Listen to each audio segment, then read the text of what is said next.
नमस्कार दोस्तों, स्वागत है आप सभी का इंस्पा बुद्धा यूट्यूब चैनल पर। दोस्तों, अगर ना चाहते हुए भी आपके मन में अश्लील विचार आते हैं तो बुद्ध की यहाँ कहानी आपके विचारों को बदल सकती है। एक बार एक युवक गौतम बुद्ध के पास आया और गौतम बुद्ध से बोला कि हे बुद्ध, मेरे मन में इतने गंदे विचार क्यों आते हैं।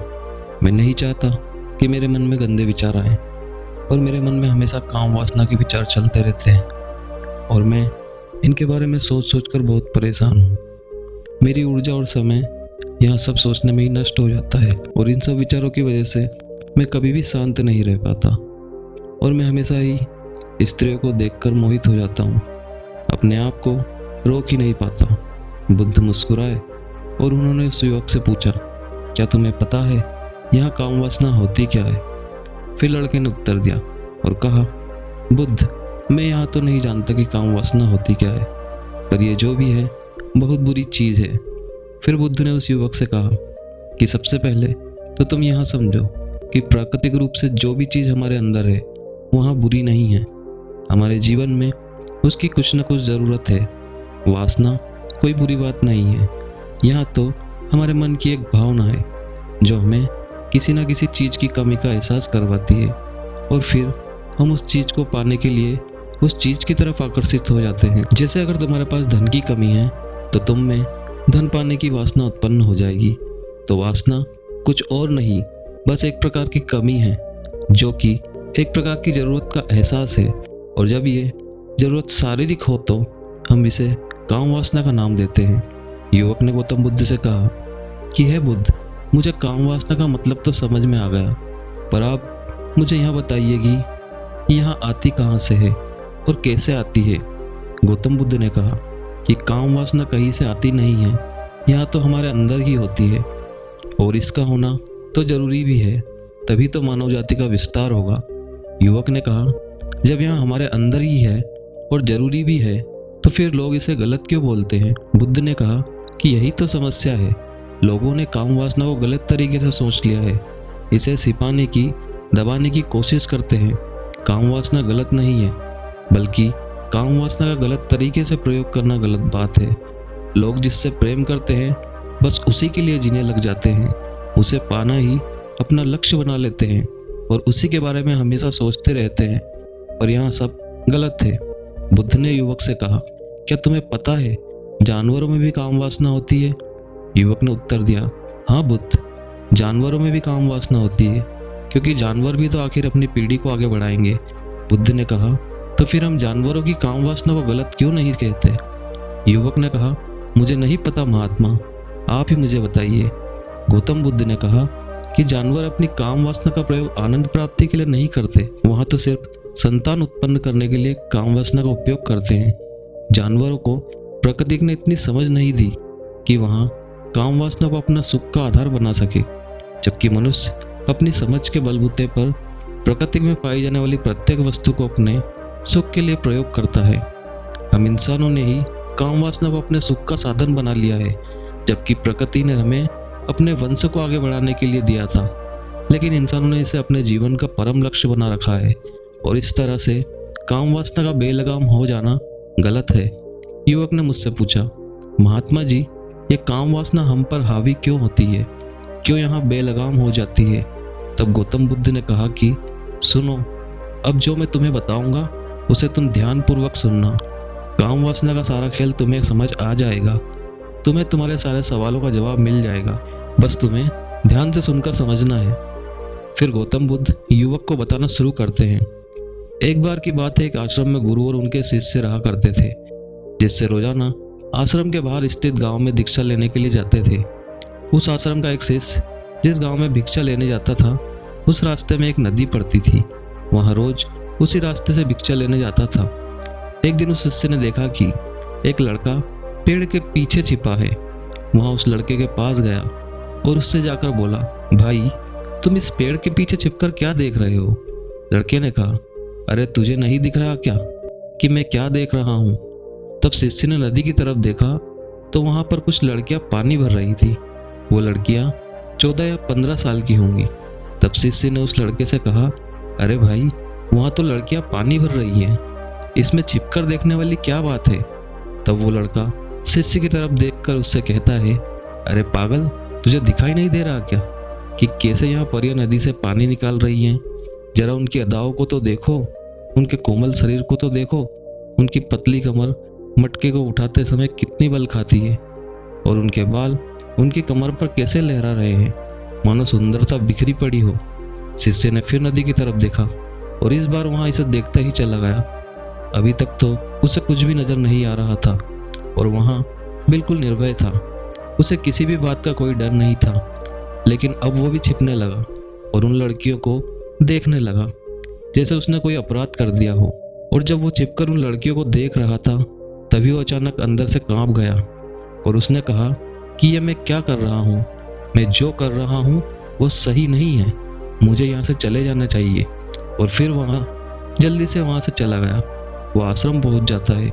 आश्रम जाकर वो अपने कार्यों में लग गया, लेकिन जो अभी वहाँ देखकर आया था वही उसकी आंखों के सामने बार बार आ रहा था। उसके मन में वही दृश्य चल रहा था, उसके मन में वही सब कुछ देखने के लिए लड़ाई हो रहा था। उसका किसी भी काम में मन नहीं लग रहा था। सुबह होते ही वहाँ रोज जल्दी भिक्षा के लिए आश्रम से निकल जाता और उस नदी के पास वाले पेड़ के पास, जहाँ पर वह लड़का पहले से मौजूद रहता था, उसके साथ मिलकर लड़कियों को छुप छुप कर देखता रहता था। अब वहाँ शिष्य रोज ऐसा करने लग गया। यहाँ उसका रोज का काम हो गया। अब उस शिष्य का मन किसी भी काम में नहीं लगता था। वो हमेशा ही किसी न किसी प्रकार के विचार में उलझा रहता। वो आश्रम के कार्यों को भी ठीक ढंग से नहीं कर रहा था। न वो ठीक से सो पाता था, न वो ठीक से खाना खा पाता था। उसका मन बेचैन सा रहता। उसका मन बार बार उन सौंदर्य लड़कियों को देखने के लिए लालायित रहता था। जब गुरु शिक्षा देते तब भी उस शिष्य का मन कहीं और विचारों में खोया रहता था। गुरु ने अपने शिष्य की इन हरकतों को भांप लिया था। तब एक दिन गुरु ने शिष्य को अपने पास बुलाया और कहा कि आज से मैं भी तुम्हारे साथ भिक्षा मांगने चलूंगा। तुम और मैं साथ साथ भिक्षा मांगने चलेंगे। तभी शिष्य गुरु को मना करते हुए बोला, नहीं गुरुदेव, आप परेशान क्यों हो रहे हो? मैं अकेला ही ठीक से भिक्षा मांग कर सकता हूँ। गुरु ने शिष्य से कहा कि ठीक है, तुम अकेले ही भिक्षा मांगने जाओ। शिष्य तुरंत वहां से भिक्षा मांगने के लिए निकल गया। शिष्य के जाने के बाद गुरु भी आश्रम से निकल गए और शिष्य का पीछा करने लगे कि वो कहाँ जाता है, किससे मिलता है। यह सब देखने के लिए उसके पीछे पीछे चलने लगे। थोड़ी दूर जाने के बाद गुरु ने देखा कि उनका शिष्य एक लड़के के साथ एक पेड़ के पीछे अपराधी की तरह छिपा हुआ है और छिपकर कुछ देख रहा था। गुरु भी अपने शिष्य के पीछे जाकर खड़े हो गए कि आखिर उनका शिष्य क्या देख रहा है, जिसे देखने के लिए वो पेड़ के पीछे अपराधियों की तरह छिपा पड़ा है। गुरु ने देखा कि उनका शिष्य पेड़ के पीछे छुपकर लड़कियों को देख रहा था, जो कि नदी से पानी भर रही थी। तभी गुरु ने शिष्य को कहा कि तुम क्या देख रहे हो? अपने गुरु की आवाज़ सुनकर वहाँ इससे घबरा गया और उसके पसीने छूटने लगे। वहाँ थर थर काँपने लगा, जैसे किसी चोर को चोरी करते समय रंगे हाथों पकड़ लिया हो। शिष्य की हालत खराब हो गई। वो कुछ भी नहीं बोल पा रहा था। दूसरा लड़का जो शिष्य के साथ था वहाँ से भाग गया। शिष्य घबराया हुआ था। उसके मुंह से कुछ टूटे फूटे शब्द ही बाहर निकल रहे थे। वो अपने गुरु से नजर भी नहीं मिला पा रहा था। गुरु ने शिष्य की तरफ देखा और कहा कि मेरा शिष्य तो निर्भय था, उसे तो किसी भी चीज का डर नहीं था, लेकिन ये क्या, तुम तो डर के मारे कांप रहे हो। शिष्य ने गुरु से कहा कि मुझे माफ कर दो गुरुदेव, मेरा इनमें कोई दोष नहीं है। उस लड़के ने मुझे बहका दिया था, लेकिन आपसे मैं वादा करता हूँ कि आज के बाद मैं ऐसा कभी दोबारा नहीं करूँगा। मुझे माफ कर दो गुरुदेव। गुरु ने शिष्य से कहा, कोई बात नहीं, पर इस बात का तुम ध्यान रखना कि हम जैसी संगति करते हैं वैसा ही फल हमें प्राप्त होता है। हम जैसी संगति करते हैं उसके विचार हमारे अंदर प्रवेश करते हैं, इसलिए अच्छी संगति करो जिससे तुम्हारे अंदर अच्छे अच्छे विचारों का प्रवेश हो। फिर गुरु और शिष्य आश्रम लौट आए और फिर से शिष्य आश्रम के कार्यों पर ध्यान देने लगा। उसने उस रास्ते को छोड़ दिया और दूसरे रास्ते से जाने लगा। वो अपने काम को ध्यान से करता, लेकिन धीरे धीरे उसके अंदर क्रोध उत्पन्न हो गया और फिर वो दूसरे शिष्यों पर क्रोध करने लगा और बेचैन रहने लगा। अब वो सही समय पर भोजन भी नहीं करता था। वो भोजन भी बहुत कम खाता था। एक रात गुरु शिष्य के पास आए और उसे बोले कि अब तक तुमने कितनी बार अपना वादा तोड़ दिया। यह सुनकर शिष्य अपने गुरु के चरणों में गिर गया और रोने लगा। रोते रोते ही उसने गुरु से कहा, गुरुदेव, मैं कई बार अपना वादा तोड़ चुका हूँ, फिर वादा कर लेता हूँ, लेकिन हर बार वादा तोड़ देता हूँ। मेरा मन में नियंत्रण ही नहीं है। मैं बहुत कोशिश करता हूँ कि मैं अपने मन से सारे बुरे विचारों को निकाल दूं, लेकिन मैं चाहकर भी ऐसा नहीं कर पा रहा हूँ। फिर गुरु ने शिष्य को कहा कि चलो मेरे साथ। गुरु शिष्य को आश्रम के बगीचे में लेकर गए और शिष्य से कहा, देखो यहाँ पर एक नाला बनी हुई है जिसने नदी का पानी इन पौधों तक आ रहा है और यहाँ पानी का एक निरंतर भाव से आ रहा है। क्या तुम इस पानी के बहाव को रोक सकते हो? शिष्य ने कहा कि हाँ गुरुदेव, मैं इस बहाव को रोक सकता हूँ। फिर शिष्य ने मिट्टी उठाकर उस नाली में डाल दी। वो पानी थोड़ी देर के लिए रुक गया और फिर थोड़ी देर बाद उस मिट्टी के ऊपर से पानी आ गया। गुरु ने शिष्य से कहा, अरे ये क्या, ये तो पानी रुका ही नहीं। फिर शिष्य ने कुछ कंकड़ पत्थर उठाकर उस नाली में डाल दिए और फिर थोड़ी देर के लिए पानी रुक गया, लेकिन फिर थोड़ी देर बाद ही उन कंकड़ पत्थर के ऊपर से पानी निकल आया। फिर गुरु ने कहा कि शिष्य यहाँ क्या हुआ, पानी तो फिर से आ गया। तुम तो बोल रहे थे कि तुम इसे रोक दोगे। क्या हम किसी काम को रोकना चाहे तो क्या हम उसे रोक नहीं सकते? यहाँ शिष्य ने कहा, कोई बात नहीं गुरुदेव, मैं इस पानी को तो आपको रोक के ही दिखाऊंगा। फिर वहाँ शिष्य एक बड़ा सा पत्थर लेकर आया और उसे नाली पर डाल दिया और पानी रुक गया। तब गुरु ने कहा कि देखा गुरुदेव, मैंने कहा था ना कि पानी को मैं रोक दूंगा। मैंने पानी को रोक कर दिखाया, आपकी बात मैंने पूरी कर दी। गुरु मुस्कुराए और बोले, अच्छा जरा ध्यान से देखो, पानी रुक गया क्या? वो तो पीछे की नाली तोड़कर बाहर आ गया है और अगल बगल से बह रहा है। और ध्यान से देखो, इस पत्थर के आगे भी आ गया है और ये पानी अपना रास्ता बदलकर फिर से आगे की तरफ बह जाएगा। और फिर थोड़ी देर बाद ऐसा ही हुआ। फिर गुरु ने शिष्य को समझाया कि तुम्हारे साथ भी तो ऐसा ही चल रहा है। तुम बार बार प्रयास कर रहे हो, बड़े से बड़ा प्रयास कर रहे हो, पर हर बार तुम्हारा प्रयास टूट रहा है और यहाँ हमेशा टूटता ही रहेगा। तुम कितना भी बड़ा पत्थर रख लो, लेकिन पानी तो अपना रास्ता बना ही लेगा। यहाँ सब देखकर शिष्य ने गुरु से कहा कि हे गुरुदेव, क्या कोई तरीका नहीं जिससे मैं गंदे विचारों से बाहर निकल सकूं? और यहाँ मेरे मन में आए ही नहीं। गुरु शिष्य को एक नदी के पास ले गए जहाँ से उस बगीचे में पानी नहीं आ रहा था। गुरु ने शिष्य से कहा, वो पानी इसी नदी से जा रहा है। अगर हम यहीं से उस रास्ते को बंद कर दें जहाँ से पानी बगीचे में जा रहा है, तब क्या हम पानी को रोक नहीं सकते? शिष्य ने कहा कि हाँ गुरुदेव, अवश्य ऐसा ही हो सकता है। मैं इस पानी को यहीं से बंद कर देता हूँ, तब आगे की नाली में पानी जाएगा ही नहीं और फिर बगीचे में पानी जाएगा ही नहीं। शिष्य ने नदी से जाने वाले रास्ते को बहुत मेहनत करके पत्थर और मिट्टी डालकर बंद कर दिया और शिष्य ने कहा कि गुरुदेव, मैंने पानी को बंद कर दिया, अब यहाँ पानी बगीचे में जाएगा ही नहीं। तब गुरु ने शिष्य से कहा, अगर पानी बगीचे में जाएगा ही नहीं तो पेड़ पौधे को पानी कहाँ से मिलेगा? उन पेड़ पौधों को तो पानी की आवश्यकता है और उन पेड़ पौधों में कुछ पेड़ पौधे ऐसे हैं जिनको रोज पानी की आवश्यकता है। वहाँ तो मुरझाकर मर ही जाएंगे, उनका क्या होगा? पानी तो हमें खोलना ही होगा। शिष्य ने गुरु की बात सुनकर वापस नदी से जाने वाले पानी का रास्ता खोल दिया। तब गुरु ने शिष्य से पूछा, शिष्य, अगर हम इस नदी के पूरे पानी को बगीचे की तरफ मोड़ दें तो क्या होगा? तब शिष्य ने जवाब दिया कि गुरुदेव, वहाँ जितने भी पेड़ पौधे हैं वो गलकर नष्ट हो जाएंगे, वहाँ पर कुछ नहीं बचेगा। फिर गुरु मुस्कुराए और बोले, तुम इस बात को समझो कि हमें किसी भी चीज़ को रोकना नहीं है, बस हमें हमेशा संतुलन बनाए रखना है। कम पानी से भी पौधे नष्ट होते हैं और ज़्यादा पानी से भी पौधे नष्ट होते हैं। हमारा जीवन संतुलन से ही चलता है।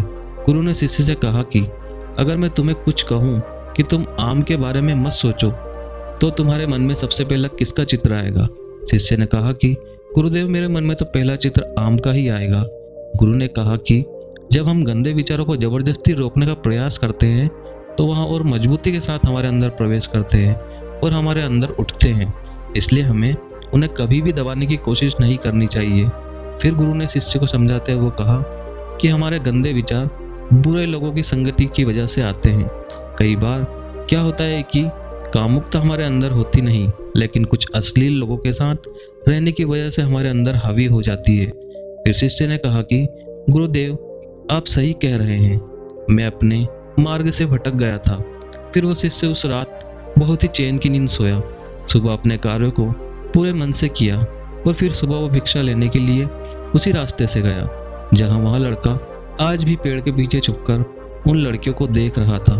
वो शिष्य नदी पर गया जहाँ वह लड़कियां पानी भर रही थी। उसने उन लड़कियों से पानी मांगा। उन लड़कियों में से एक लड़की ने उसे पानी पिलाया और उस सन्यासी शिष्य के चरण छुए। शिष्य ने उसे आशीर्वाद दिया कि तुम्हारा कल्याण हो। शिष्य का मन सकारात्मक ऊर्जा से भर गया। उसके चेहरे पर मुस्कान आ गई, जैसे कि उसे कुछ खोया हुआ वापस मिल गया हो। वहाँ वापस अपने रास्ते से जाने लगा, तभी पीछे से वहाँ लड़का आ गया जो पेड़ के पीछे छुपा हुआ था। वह शिष्य के पास आया और बोला कि क्या बात है, आज तो तुमने नज़दीक से दर्शन कर लिए, तुम तो मुझसे भी आगे निकल गए। तब शिष्य ने कहा कि हम हमेशा दूसरों के दर्शन करने में ही व्यस्त रहते हैं, अपने दर्शन कर ही नहीं पाते। तुम कब तक इस पेड़ के पीछे छुपते रहोगे? किसी को पसंद कर लो, उससे बोल दो, अगर वो भी तुम्हें पसंद करती है तो शादी कर लो, और उससे पहले तुम कुछ बन जाओ, अपने आप को पहचान लो। ऐसा अपना समय बर्बाद मत करो। फिर वहाँ लड़का रोज उससे मिलने लगा और उस लड़के ने नदी पर जाना छोड़ दिया, और फिर वो लड़का अपने जीवन में कुछ बनने के लिए संघर्ष करने लगा। तो तुमने देखा संगति का असर क्या होता है। अपनी संगति बदलो, अपने विचार बदलो। बुद्ध ने युवक से पूछा कि क्या तुम्हारे सारे सवालों का जवाब मिल गया?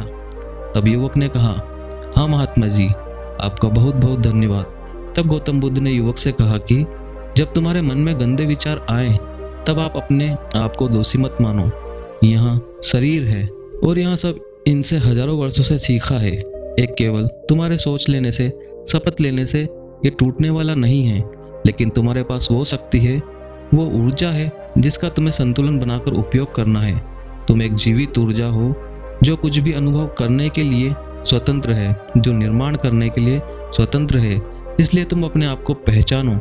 यहाँ बोलकर गौतम बुद्ध मौन हो गए और वो युवक वहाँ से चला गया।